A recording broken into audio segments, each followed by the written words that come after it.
আসসালামু আলাইকুম। সবাই কেমন আছেন? আশা করি সবাই ভালো আছেন। আজ আমি বানিয়ে দেখাবো মজাদার বিফ বটি কাবাব। তো চলুন ঘরে কিভাবে এত মজার বটি কাবাব বানানো যায় তো রেসিপিটা দেখে আসি।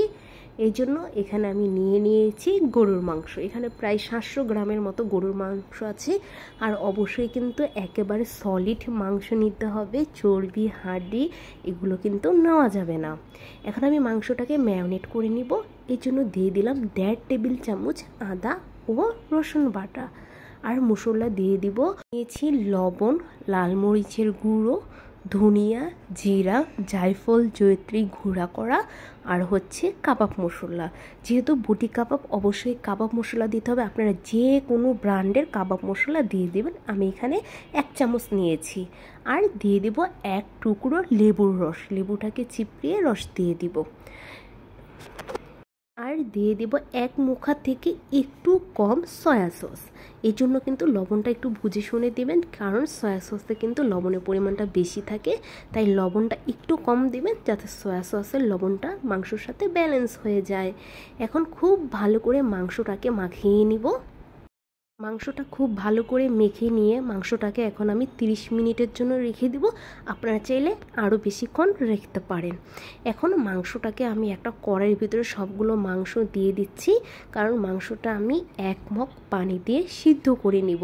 আর পানি কিন্তু একেবারে ফেলে দিব না, পানিটা একেবারে মাংসর সাথে শুকিয়ে ফেলবার। পানি খুবই কম দিতে হবে।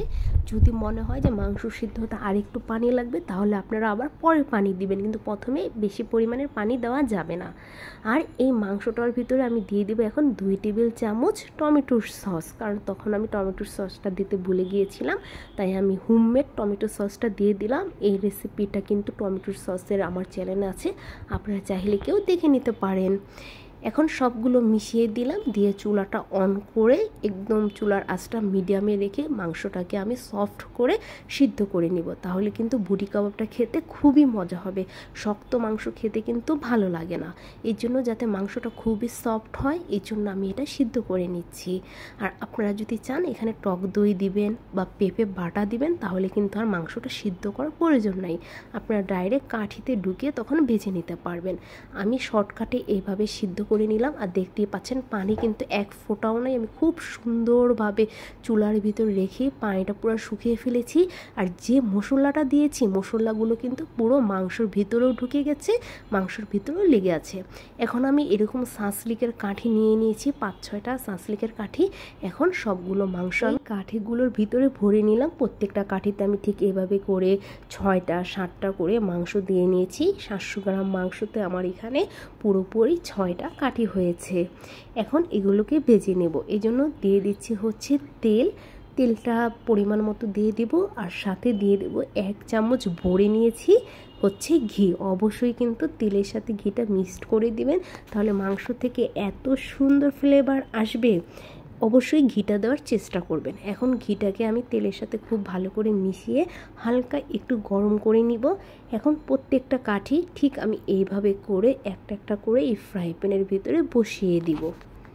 চুলার আঁচটা একেবারে মিডিয়ামে রেখে আমি প্রায় 15 মিনিটের মতো এক সাইড ভেজে নিয়েছি।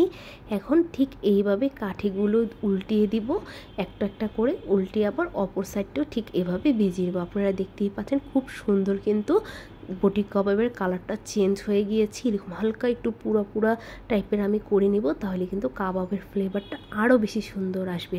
এখন আবারও উল্টে আমি আবারও 15 মিনিট রেখে দিব। 15 মিনিট করে করে আমি 2 সাইড প্রায় 30 মিনিট ভেজে নিলাম। এখন আবারও দেখতেছি উল্টে, যে পাশ আমার কাছে মনে হচ্ছে লালটা কম হয়েছে আমি কিন্তু আবার এই পাশটাও ঘুরিয়ে ফিরিয়ে চুলার ভিতরে আবারও দিয়ে নিচ্ছি। এটা জাস্ট পুরো হলেই বটি কাবাবের ঘ্রাণটা এবং খেতে খুবই টেস্ট আসবে। আর মাংসগুলো কিন্তু এমনিই সিদ্ধ করা ছিল, আবার জাস্ট এখন আবারও করে নিচ্ছি। মাংসগুলো কিন্তু খুবই সুন্দর সফট একবার হয়ে গেছে, হাতে দেওয়ার সাথে সাথে কিন্তু মাংসগুলো ছিঁড়ে আসে। এখন ঠিক এইভাবে করে মাংসগুলো এখন আমি নামিয়ে নিব। আমি প্রায় 30 মিনিটের মতো ফ্রাই প্যানে ভেজে নিয়েছি। এখন একটা একটা করে যেগুলো পুরোপুরি হয়ে গেছে এখন আমি একটা একটা করে উঠিয়ে নিব। আর দেখতেই পাচ্ছেন কোনো দিক দিয়ে কিন্তু কাঁচা ভাব বা লাল ভাব নাই, প্রত্যেকটা সাইড কিন্তু খুব সুন্দর করে একেবারে ফ্রাই হয়ে গেছে।